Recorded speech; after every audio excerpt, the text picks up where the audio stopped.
Bowden Blitz ACC edition. I'm Joe Lisi, joined by former National Coach of the Year, Terry Bowden. Coach, the calm before the storm, full throttle ahead in week number one, a huge slate of action within the conference. But we take a step back and look at last week, week number 0, we saw a matchup take place in Hawaii. Stanford pushed Hawaii to the limit, but in the end, Hawaii prevails 23-20. Give me your thoughts about what transpired last Saturday night.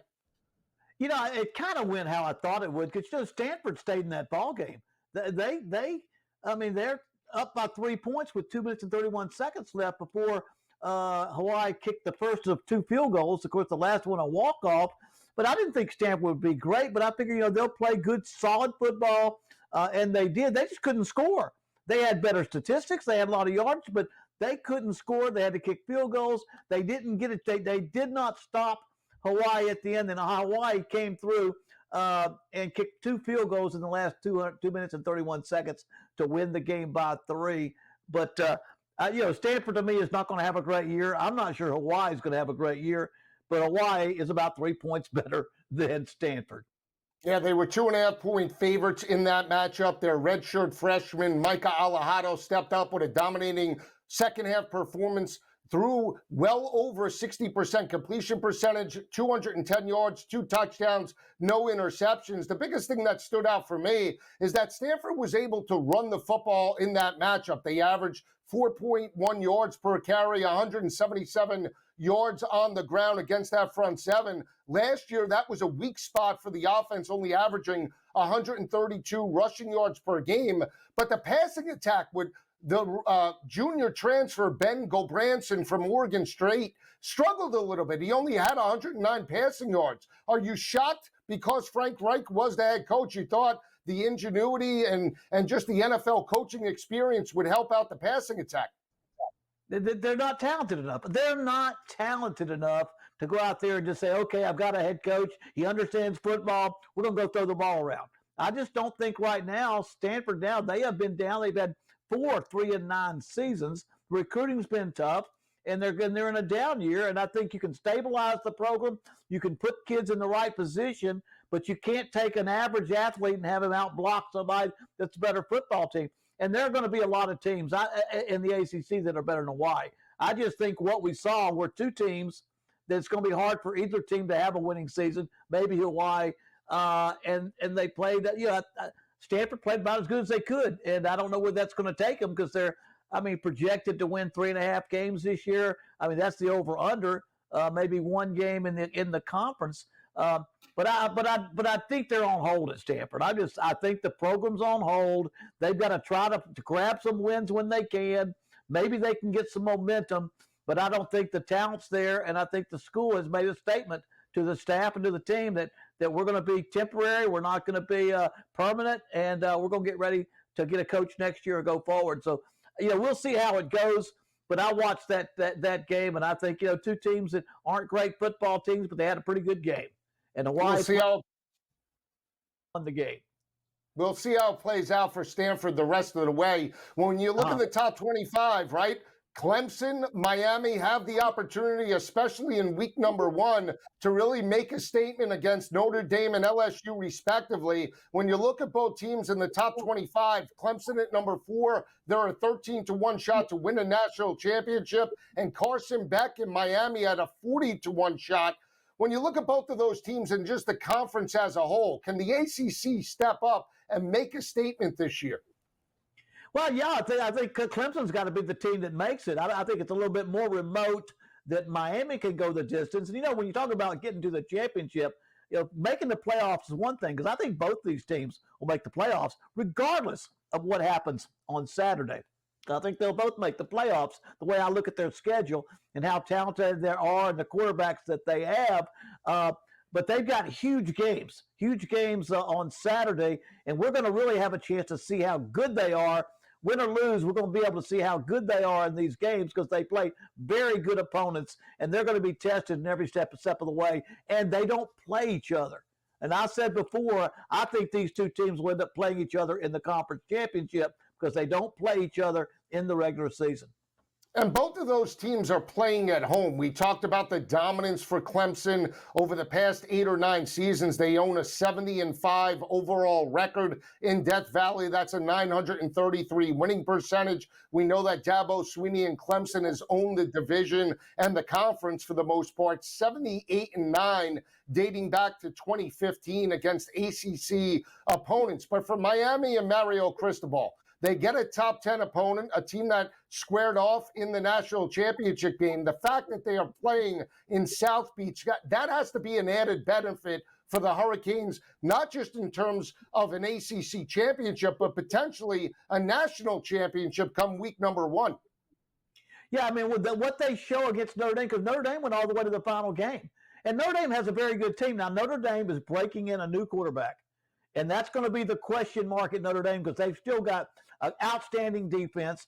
They've got a running tack with Jeremiah Love, maybe the best running back in the country. And if you look at Heisman, if it's not going to be a quarterback, if he goes out there and averages 7 yards a carry, you might see him getting in the hunt if Notre Dame continues to win. But I think it's a great challenge for Miami because they've got to show that they can stop the run. And they got to show that they can go out there and play defense. Because when it gets to quarterbacks, I think Notre Dame's going to run the football. They're going to protect that quarterback in this first big game and not overuse him. And we're going to find out if Miami's defense is going to help them make it to the championship. Because last year, all said and done, Cam Ward did everything you can do to take a team to the playoffs and to the championship. The defense did not come through. They've got some players out of the portal. They are pretty much talented. Not loaded, but very, very good on defense again. So this will be a great test because Notre Dame will be a better defense, and they will have a coach that will have his team ready. And now Mario Cristobal has got to show that he can go out there and win a big game with defense and a quarterback that goes out and doesn't make mistakes. So I think Miami has the edge when it comes to quarterbacks that can play in big games. I think you got to give that part to Miami.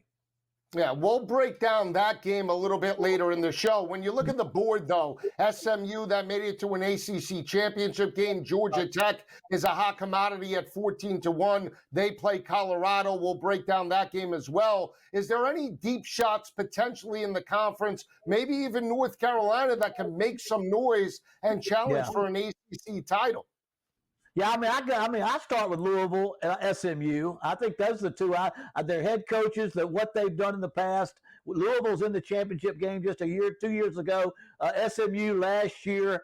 Those two teams would be next to me. And then you look at Georgia Tech. You look at Duke as a possibility. Again, they won 9 games last year. And North Carolina, because they're a little bit of an uncertainty. You don't know quite what you're going to get with North Carolina. But you know something? That coach, Bill Belichick, he'll have his team ready to play because he knows how to get a team ready to play football. Coach Belichick squares off Monday night, Labor Day, against TCU and Sonny Dykes. That game is in Chapel Hill, and we'll break that down a little bit later in the show. One team that we didn't see on the board, Coach, and your dad knew it very well, right? Florida State. Do they have an opportunity, if they knock off Alabama week number 1, to maybe challenge Clemson and the likes of Miami? If they knock off Alabama, they are right in the hunt for it all. Now, they dropped off so far last year, and it was a quarterback situation is how it started. But they lost the drive. They lost the enthusiasm of the whole football team.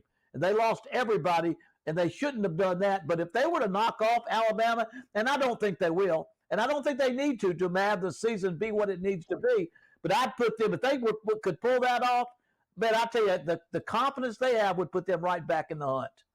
Florida State, 13.5-point underdog, squaring off Saturday afternoon in Tallahassee against Ty Simpson. We'll come back with Georgia Tech, Colorado, coming up.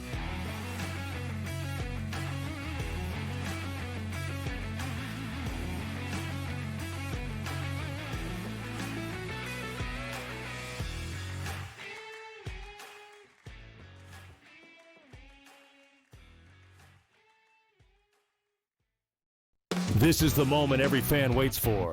The countdown's over. The road to kickoff has begun.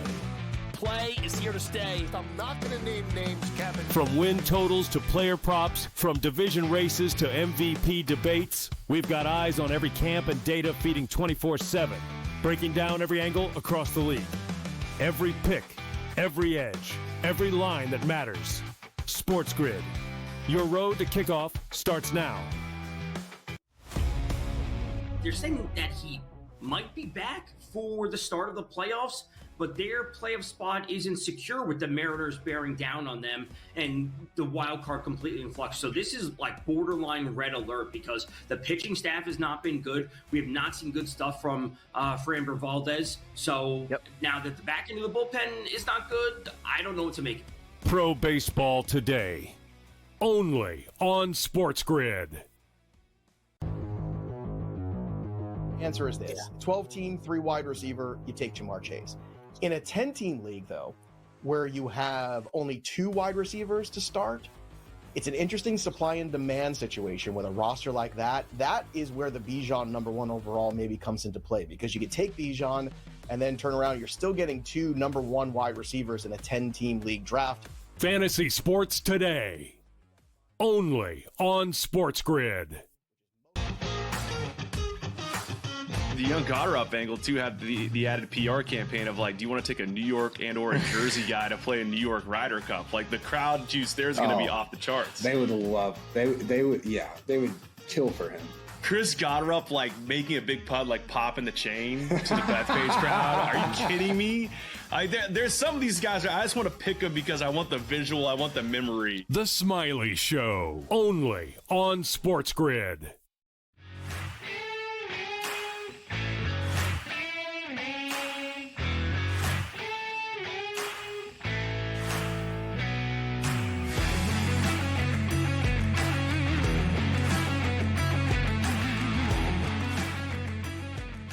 Back on the Bowden Blitz, Joe Lisi and Coach Bowden breaking down all things ACC. We left off talking Clemson, Miami, and Florida State. Big game in Boulder on Thursday night, Coach. We have Georgia Tech opened at a 4.5-point road favorite against Colorado. Right now, we see 3.5s popping out across multiple books. This is a team in Georgia Tech that made it back to a bowl game. They had a very balanced offense led by their dual-threat quarterback, Haynes King. They average 187 rushing yards per game, threw it for 237 through the air, and they're going up against Caden Salter, recently named the starting quarterback at Colorado. And Dion, how do you see this game playing out? Well, I see so many things seem to be in favor of Georgia Tech. A veteran quarterback in Haynes King, a coach that's mentally tough. Brent Key is a Georgia Tech guy. They run the football. They're physically tough. They've got an established defense, a running game. Jamal Haynes at running back, along with a couple of others. I just see they are in place, and they finished their season so strong, and they're looking to be even better. And I see Colorado, a new quarterback. He's kind of a dual threat. How does that fit into the mentality that Deion Sanders has? I just see a tough blue-collar team on the rise with a Colorado team that, although they had a good year last year, they have a new quarterback. He's a different type of quarterback, some uncertainty there. I think this thing could get even 10 points, 14. I've got Georgia Tech pulling ahead and maybe taking it by 2 touchdowns. Really? Wow, we disagree on this game. I tell you, I lean to Colorado, and let me tell you why. And this is why I favor Colorado and Caden Salter. Well, Caden Salter, a dual threat, 3,000 yards passing, 1,000-yard rusher a couple seasons ago at Liberty. We knew that he led them potentially to a college football playoff berth. You're talking about a Colorado offense that averaged 318 passing yards per game, very inconsistent running the football, only averaged 65 yards on the ground. But you look at the defense over the past couple of seasons, led by Deion Sanders and that coaching staff. 2 years ago, they allowed 173 rushing yards per game. They got it down to 151 last year. 2 years ago, they allowed 276 passing yards per game. They got it down to 200 last year and made it to a bowl game. And not only that, but Georgia Tech, from a road perspective, 2-6 on the road or on a neutral field last year, and they lost by 9.6 points per game. I'm going to go with the unknown. Give me the home team. I'm calling for the upset. No, I mean, and I just think of where Georgia Tech's going, and I think the difficulties that now that Colorado has to. I mean, I don't know how they utilize a dual threat because they average 66 yards a game rushing. Are they willing to call running plays? Are they willing to build a different type of offense in? It's not just that you got a dual threat quarterback. You got to utilize him in a certain way. And I think Georgia Tech brings in a running attack, a very physical running attack, where the quarterback does know how to throw the football, and he will throw the football. I just see the direction of their program. It is getting better and better. And I can see Georgia Tech. I've already talked about them being a dark horse in the ACC, but I see them coming out here and spending a lot of time in the offseason to get ready for this first game. Should be a very interesting matchup. Both quarterbacks are dual threats. Maybe the over is in play in that matchup. It's a late night kick, 7:30, 8 o'clock in Boulder. Home field advantage potentially for the Buffaloes. Coach likes Georgia Tech laying the 3.5. I'm taking the points with Colorado in that matchup. The other big game in the conference, it's in South Beach. Sunday night, 7:30. Top-ranked Notre Dame and Miami square off. Coach, Notre Dame has not been able to knock off Miami over the past 6 meetings. They're 0-6. They have to travel on the road. They're a slight 2.5-point road favorite in this matchup. Miami 10-3 last year. Carson Beck comes over. Can Miami strike the upset in South Beach to give the Hurricanes a 1-0 record in week number 1? Yeah, I think they can. I think Miami can do that, and I think they will do that. They've got a new defensive coordinator from Minnesota. He was successful at James Madison. He was successful at Rutgers. He was successful at Minnesota. Everywhere he's gone, he's turned defenses around. And he's got a defense that needs turning around. But I think they're going to be completely different on defense. They brought in some new secondary. They've got people that fit into his system. And I think they have got the veteran quarterback. Notre Dame's going to run the football, and they got to run the football to keep control of that clock, to keep their offense on the field, and to bring that new quarterback in a little slower, a little more comfortable in that setting. Because not only you've got an outstanding atmosphere down there, but you've also got a heat. The heat may be a factor when they go down and play in deep Florida. It always used to be. So I've got the fact that the veteran quarterback going to a team with a lot more talent. And again, you got Carson Beck, 27-4 last year. He knows how to win. He knows how to win big games. And I think Miami Mario kind of got his back to the wall, and that defense had to get better. He's got a defensive coordinator that can get him there. I think that's going to change Miami's whole outlook this year. They start playing the kind of defense that the defensive coordinator has produced everywhere he's been.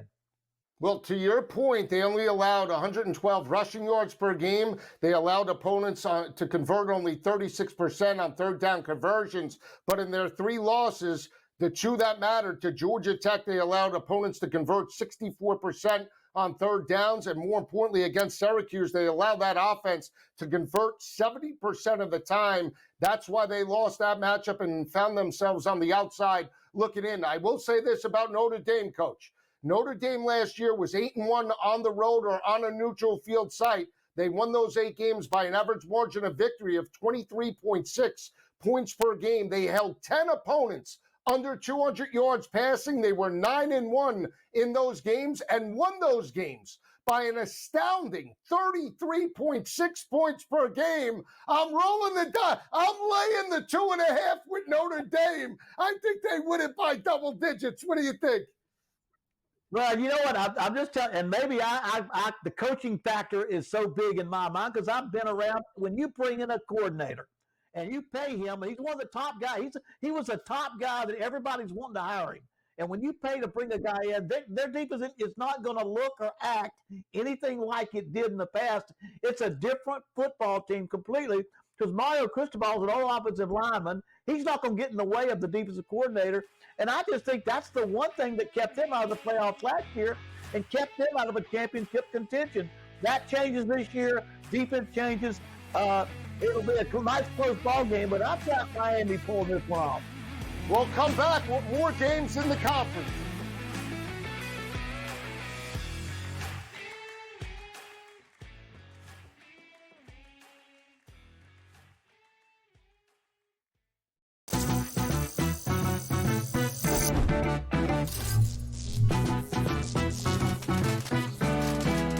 Here's a tip. Some machines and online games have higher average payouts than others. Want to try to maximize your odds? Well, do some research online to find games which have the highest RTP or return to player percentage. So now, go get lucky. See you in Las Vegas. Let's get lucky. Here's the irony with this group. They're going all in a row, 27, 28, 29, and 30 at wide receiver. All of these guys have a huge fantasy upside. They're all being drafted as wide receiver 3s, and I think all of them are going to outperform that ADP. Calvin Ridley could end up as a low-end 1, high-end 2. George Pickens, I think, is going to end up being a solid back-end wide receiver 2 at the end of the day. Fantasy Sports Today, only on SportsGrid. In extras, knocked out the Reds 6-5. This team doesn't lose. And the only thing I want to say, Tom, is I just hope they can continue this. Now, what does that mean? 40 games in a row? Of course, we know it's not going to be the case. They are peaking right now. We've seen so many times. Baseball's a long season. Boy, if the Brewers were playing this baseball on September the 28th, watch out. But they are sensational right now. Pro Baseball Today, only on SportsGrid. If the Golden State Valkyries make the playoffs, and right now at 18-17, they're one game ahead of the loss column versus Seattle and the Spartans.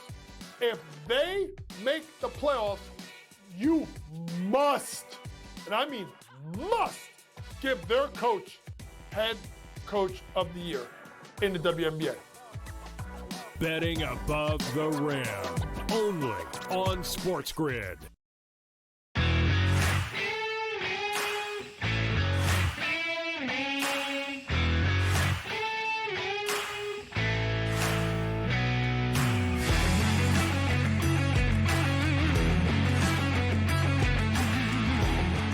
On the Bowden Blitz, Coach and I are breaking down week number 1 in the ACC. Left off talking about the battle in South Beach between top-ranked Miami and Notre Dame. Should be an interesting matchup. There's another huge battle taking place Saturday afternoon, Coach, in Atlanta, the Mercedes-Benz Dome. We have 2 10-win football teams from last year, Syracuse and Tennessee, squaring off. 2 new quarterbacks. Steve Angeli just got named the starter in Syracuse, taking over for Kyle McCord. And in Tennessee, Joey Aguilar takes over for Nico. How do you see this one playing out Saturday at noon?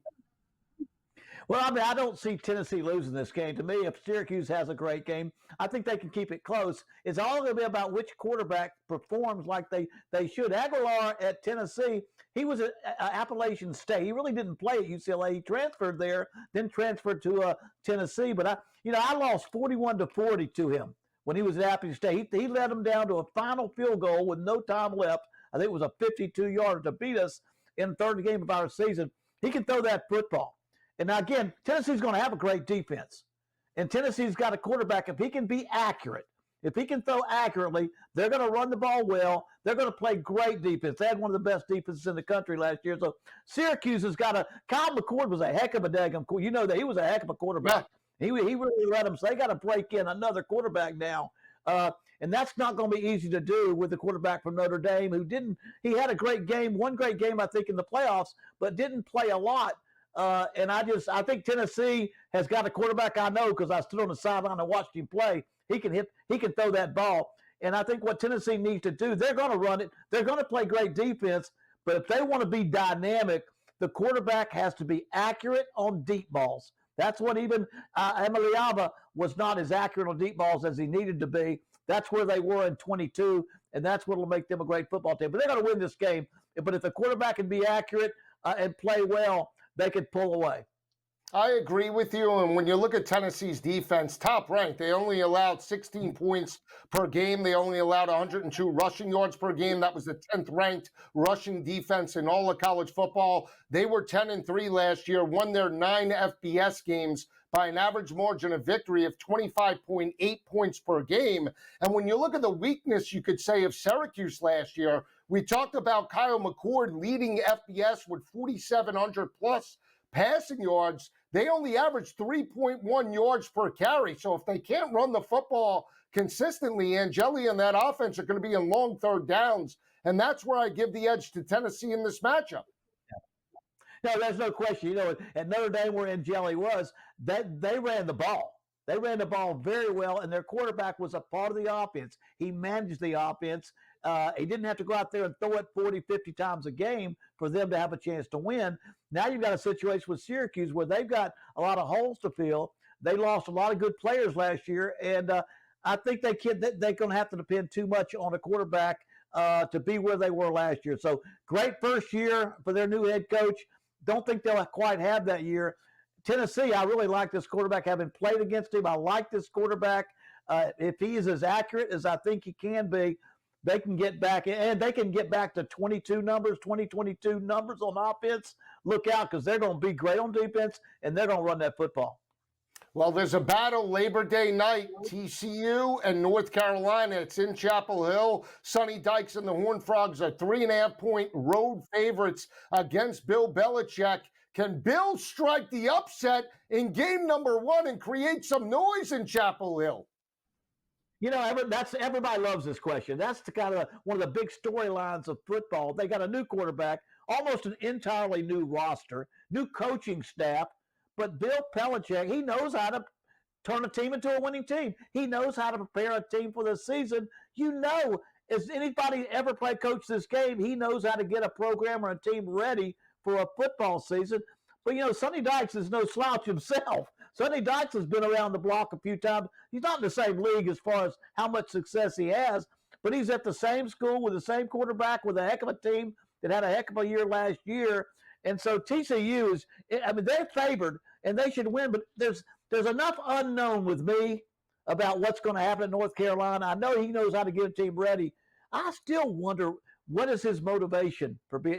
Is he just getting there? He's got his sons in there with him. He's got a good place to finish up. But has he got that burning desire to take North Carolina where they haven't been in a long time? Because that's what people want. You know, Mac Brown went to a bowl every year, but it was always 6 or 7 or 8. They want to go to a new level. And the question is, does Bill Belichick have that same burning desire to take that program to an entire new level? We'll see. With Gio Lopez at the helm, could be fireworks on Monday night. When Coach and I return later in the week, we'll keep breaking down week number 1. Have a great day, everyone.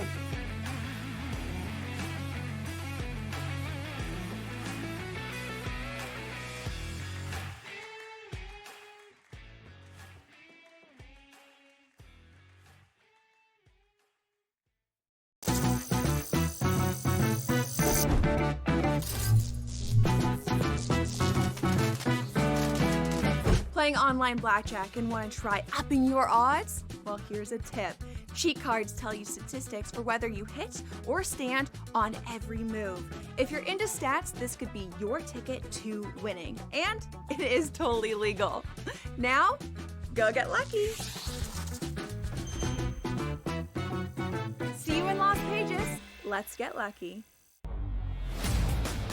The Giants are probably going to open up 1-5 on the season. So then you start to say the fans are getting angry. They just want to see Dart. The ownership's like, hey, you know what? Maybe we make the right move with Russ here. But then you have self-preservation mode with the general manager and the head coach, where it almost seems like it's inevitable. Midway through the season, it's going to have to be Jackson Dart. Otherwise, what are we doing, Giants? The Early Line, only on SportsGrid. It should be illegal for Scotty Scheffler to play on the PGA Tour. This guy can't be stopped. Another victory at the BMW Championship. He has a chip on the 17th, which will go down in the history books. 82 feet, landed 60 feet short, and then rolled the rest of the way. Super exciting win again for Scheffler, who is not only the best golfer in the world, he's becoming one of the best golfers of all time. Newswire, only on SportsGrid. It doesn't matter that they're early in the game, late in the game, they're trailing, they're leading. It doesn't matter, garbage time.